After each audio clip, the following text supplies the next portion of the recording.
Hello and welcome back. आज हमारा कश्मीर में दूसरा दिन है और हम जा रहे हैं सोनमर्ग। श्रीनगर में हम लोगों ने एक दिन स्टे किया था जब हम डल लेक घूमे, और आज सुबह हम लोग निकल गए हैं सोनमर्ग के लिए।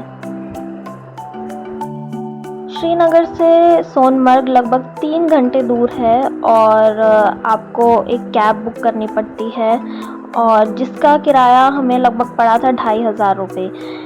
कैब वाले आपको 3000 3,500 तक भी बोलेंगे, बट आपको थोड़ा बार्गेन करके और 2-4 लोगों से बात करके एक सही रेट अपने लिए सेट कर लेना है। हम लोगों को निकलना चाहिए था सुबह सुबह, बट हम लोग थोड़ा लेट हो गए और हम लोग निकले 9-10 बजे तक। But we are very excited. Summers चल रही हैं तो श्रीनगर में तो कोई स्नो नहीं थी, बट सोनमर्ग में स्नो है और हम वही देखने के लिए जा रहे हैं। वेदर बहुत ही प्लेजेंट है, धूप निकली हुई है, ठंड बिल्कुल नहीं है। एक आप नॉर्मल टी शर्ट में भी you will feel fine. But summers के टाइम में भी आप अगर सोनमर्ग जा रहे हैं आपको वुलन रख लेने चाहिए, क्योंकि सोनमर्ग में रात में टेम्परेचर 0 डिग्री तक पहुंच जाता है, मई जून के महीने में भी, और स्नोफॉल भी हो जाता है कभी कभार। So you have to take precautions. बहुत ही खूबसूरत रास्ता है श्रीनगर से सोनमर्ग का। रास्ता बहुत अच्छा है, ख़राब नहीं है, हाईवे भी बना हुआ है, तो कुछ ऐसा डिस्कम्फर्ट नहीं होने वाला है, और एक खूबसूरत व्यू कॉन्स्टेंटली मिलता रहेगा रास्ते में। क्योंकि अभी टूरिस्ट इनफ्लो बहुत ज़्यादा है इस महीने, और हम लोग आज थोड़ा लेट भी निकले, इसलिए हमें मिला एक लंबा चौड़ा ट्रैफिक जाम। इसीलिए थोड़ा टाइम से निकलना चाहिए, वरना आप भी हमारी तरह फंस जाएंगे। हम होटल से कुछ खाकर नहीं निकले थे, इसलिए ट्रैफिक से निकलते ही हमने एक स्टॉप लिया। पहाड़ों से घिरी हुई एक जगह थी जहाँ पे काफ़ी रेस्टोरेंट्स वगैरह थे, तो वहाँ पे हमने अपनी गाड़ी रुकवाई और हमने सोचा थोड़ा नाश्ता ऑब्लिक लंच कर लिया जाए। जगह का नाम है रॉयल पंजाब रेस्टोरेंट, और ये हाईवे पे चढ़ने से जस्ट थोड़ी देर पहले ही आता है। जगह का नाम मैं इसलिए बता रही हूँ क्योंकि यहाँ का खाना हमें बहुत अच्छा लगा। जगह बहुत बेसिक है, लेकिन एक व्यू बहुत प्यारा मिलता है यहाँ से माउंटेन्स का। और हमने यहाँ पे आलू पराठे ऑर्डर किए थे जो उन्होंने छोले के साथ सर्व करे, और मुझे कसम से बहुत ज़्यादा अच्छे लगे। तो अगर सोनमर्ग के रास्ते में आप भी रुकते हैं तो यहाँ रुककर आप आलू पराठे विद छोला ट्राई कर सकते हैं। छोले क्योंकि यहाँ पे बहुत अच्छे हैं।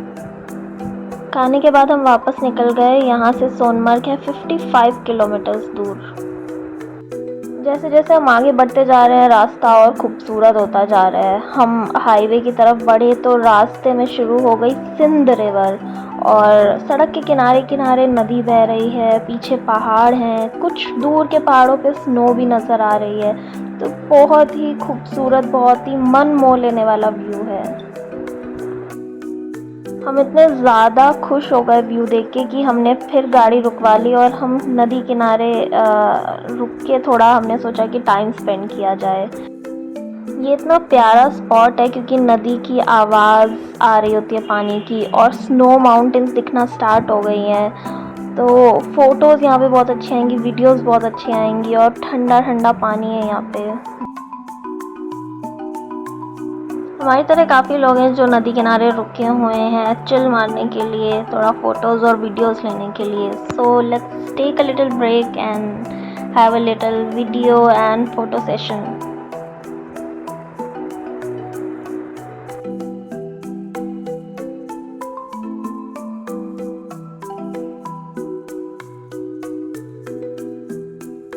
वैसे तो पूरा दिन यहाँ नदी किनारे बैठा जा सकता है, बट हमें आगे भी जाना है Sonmarg, so it's time to go back to our car and head to the beautiful place. Sonmarg अभी भी 26 किलोमीटर दूर है, लेकिन जैसे जैसे हम आगे बढ़ते जा रहे हैं ऐसे ऐसे स्नो माउंटेन्स का नज़ारा बढ़ता जा रहा है, हमें ज़्यादा स्नो देखने को मिल रही है।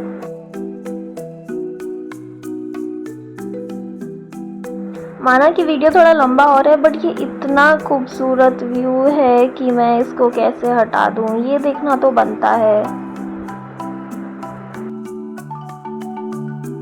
हम फाइनली पहुंच गए हैं सोनमर्ग और ये जो सामने दिख रहा है ये है हमारा होटल।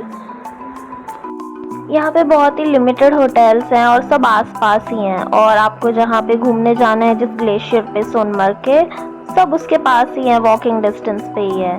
हमारा होटल है माउंट व्यू, और जो व्यू हमारे होटल से दिखेगा वही सारे होटल से दिखने वाला है, क्योंकि सब एक लाइन में है।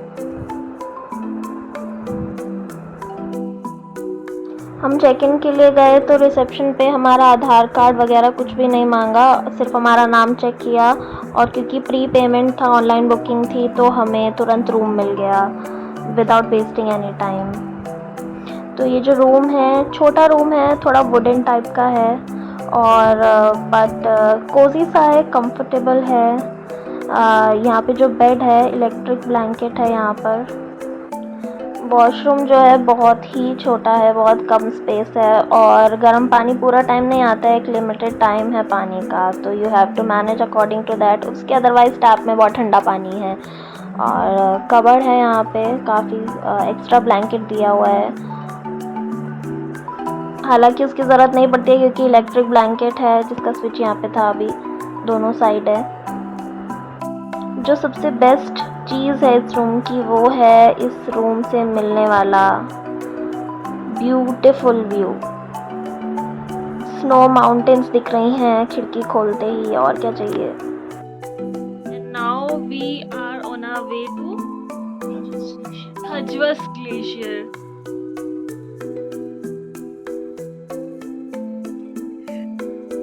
व्यू बहुत अच्छा है होटल से। It is a very mesmerising, और बहुत ही चारों तरफ से पहाड़ों से घिरा हुआ है, और काफ़ी पहाड़ों पे स्नो भी थोड़ी थोड़ी दिख रही है।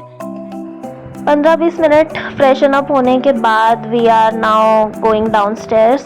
सोनमर्ग में जो ग्लेशियर है, जहाँ पे मेन टूरिज्म स्पॉट है, वहाँ पर हम जाने के लिए निकल चुके हैं।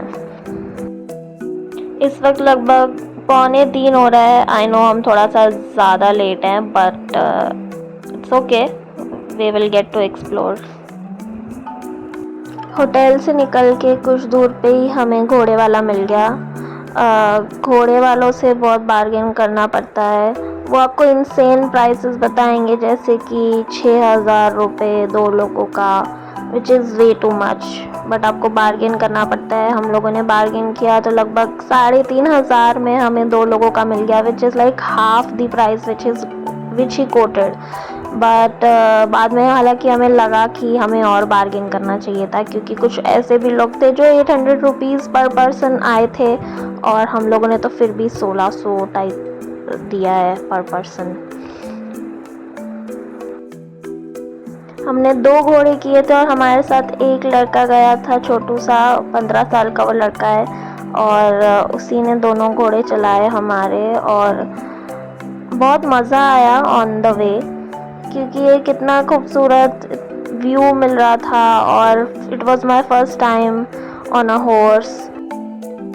स्टार्टिंग में थोड़ा डर लग रहा था घोड़े पे, बट धीरे धीरे जब देखा कि घोड़े ट्रेंड हैं and they know where they are going, तो थोड़ा कॉन्फिडेंस आया मुझे भी, थोड़ा एंजॉय करने लगी, और नीचे देखने की बजाय ऊपर देखने लगी उन प्यारे प्यारे माउंटेन्स की तरफ।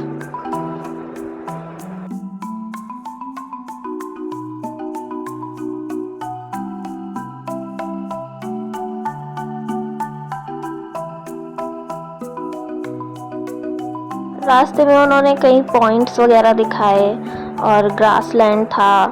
फिर आधे पौने घंटे की राइड के बाद हम लोग जो मेन पॉइंट था ग्लेशियर का, वहाँ पे पहुँच गए, और इतनी भीड़ थी वहाँ पे, इतने घोड़े ही घोड़े थे। बट फिर हम लोग उतरे घोड़े से, and the disappointing part was that कि वहाँ पे लोग जो हैं पीछे पड़ जाते हैं कि आप शूज़ ले लो, बूट्स ले लो, आप कपड़े ले लो। एक बंदा कपड़े बेच रहा था वहाँ पे, कोई आपको चेस करेंगे फ़ोटोज़ और वीडियोज़ के लिए, and you can not literally escape them. यहाँ तक तो फिर भी ठीक था, फिर बाकी जब जैसे हम स्नो की तरफ हम बढ़ रहे थे, तो पीछे पड़ गए स्ले वाले कि आप वो राइड ले लो जिससे आप स्नो में ऊपर जाते हो बैठ के, एंड देन फिसलते हो। ये जो बंदा मेरे साथ चल रहा है ब्लू जैकेट में, ये मेरे साथ ही चलता रहा। मुझे ऐसे लगने लगा कि जैसे मैं इसके साथ ट्रिप पे आई हूँ। हम इतने ज़्यादा एक्साइटेड थे स्नो में एंजॉय करने के लिए, बट इन्होंने हमारा पूरा एक्सपीरियंस ख़राब कर दिया, क्योंकि पूरा टाइम इन्होंने हमें चेज़ किया। इनको मना करने के बावजूद also they will follow you to the top. आप जहाँ तक जाओगे ये हमारे साथ साथ चलते गए, और हमारी बहस भी हो गई इनसे, but they did not care. और एक टाइम के बाद ये हमसे रूड भी हो जाते हैं। स्टार्टिंग में इन्होंने हमें बोला कि 1000 प्राइस होगा, कि आपको स्नो में ऊपर लेके जाएंगे, देन नीचे लेके आएंगे। And you will not believe कि जब हम ऊपर पहुंच गए पैदल पैदल, तो उसके बाद वो 100 रुपये तक आ गए। बट हमें करना ही नहीं था, तो it was not about money, but it was about what we wanted to experience and they did not let us. फिर भी हमने मन को थोड़ा शांत किया and we tried enjoying it. थोड़ा सा हम स्नो में खेले। बहुत कम टाइम मिला एन्जॉय करने के लिए, क्योंकि जब आपके साथ कोई पीछे आपको कुछ सेल करने के पीछे पड़ा रहता है, then you can not literally enjoy. तो हम पहाड़ से उतर गए and we were back on our horse, and हमने सोचा कि टाइम से होटल चले जाते हैं, वहीं पे जाके रिलैक्स करते हैं। भले ही स्नो में हमारा एक्सपीरियंस थोड़ा ख़राब रहा, बट हॉर्स राइडिंग के टाइम पे हमें बहुत मज़ा आया। पूरा हमने व्यू एंजॉय किया, राइड एंजॉय किया। जो हमारे घोड़े वाला था उसने बॉलीवुड सॉन्ग्स बजा दिए पुराने पुराने, तो ऐसे लग रहा था जैसे कोई पुरानी हिंदी फिल्म चल रही है और हम उसके कैरेक्टर्स हैं। राइड ख़त्म होने के बाद हम लोग वापस होटल पहुंच गए टाइम से, जहां पे पहुंच के हमने थोड़ा रेस्ट किया, चाय पी, पकौड़े खाए, और फिर रात में हमने होटल में ही डिनर किया, क्योंकि सोनमर्ग में बाहर तो कोई ऑप्शंस है नहीं, क्योंकि लिमिटेड होटल्स हैं, और जहाँ पे आपकी बुकिंग है आप मोस्टली वहीं पे आप अपना खाना खाओगे। और उसके बाद नेक्स्ट मॉर्निंग हम लोग वापस श्रीनगर के लिए निकल गए। So stay tune with my channel, and अगले व्लॉग में मैं बताऊंगी कि मेरा पहलगाम का एक्सपीरियंस कैसा था।